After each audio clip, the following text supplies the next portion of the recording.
চলুন যশোর বিজ্ঞান ও প্রযুক্তি বিশ্ববিদ্যালয়ের জব সার্কুলার দেখে নেওয়া যাক।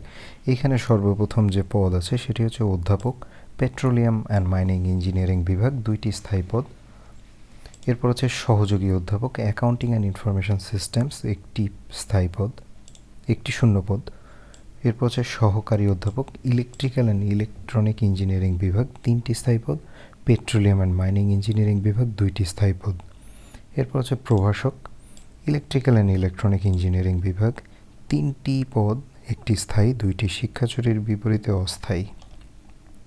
এই ক্ষেত্রে বয়স 30 বছর, তবে অধিকতর যোগ্যতা সম্পন্ন প্রার্থীদের ক্ষেত্রে বয়সসীমা শিথিলযোগ্য। আবেদনের নিয়মাবলী বলে দিচ্ছি।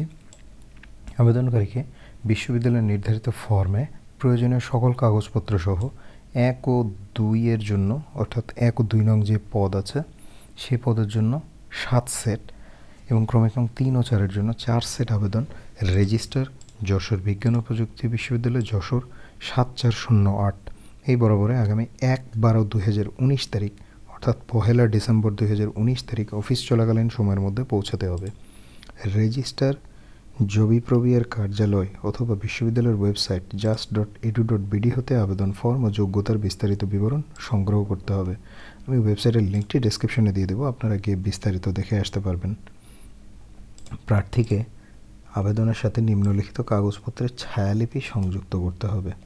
এই ছায়ালিপির যে তালিকাটি আছে এটি আপনারা আবেদনের পূর্বে 1 by 1 চেক করে করে আপনারা যোগ করে দিবেন। শিক্ষাগত যোগ্যতা, অভিজ্ঞতা, সদ্য তোলা পাসপোর্ট সাইজের ছবি, পরিচয়পত্র, চারিত্রিক সনদপত্র, নাগরিকত্ব সনদপত্র ইত্যাদি। দরখাস্তের সাথে রেজিস্টার জবিপ্রবি এর অনুকূলে অগ্রণী ব্যাংক লিমিটেডের যে কোনো শাখা হতে 1 ও 2 ক্রমিকের জন্য 750 টাকা এবং ক্রমিক নং 3 ও 4 এর জন্য 550 টাকা মূল্যের পে অর্ডার অথবা ব্যাংক ড্রাফট সংযুক্ত করতে হবে।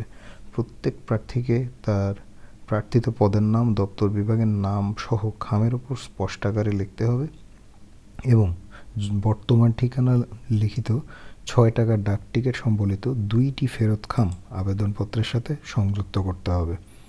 ইলেকট্রিক্যাল অ্যান্ড ইলেকট্রনিক ইঞ্জিনিয়ারিং বিভাগের সহকারী অধ্যাপক এবং প্রভাষকের ক্ষেত্রে আবেদনকারীকে অবশ্যই ইলেকট্রিক্যাল অ্যান্ড ইলেকট্রনিক ইঞ্জিনিয়ারিংয়ে স্নাতক ডিগ্রি থাকতে হবে। তো আজ এ পর্যন্তই। 1 ডিসেম্বর 2019 তারিখের মধ্যেই সবাই যারা আবেদন করতে চান তারা আবেদন করবেন। সবাই ভালো এবং সুস্থ থাকবেন সেই কামনায় আজকের মতো বিদায় নিচ্ছি।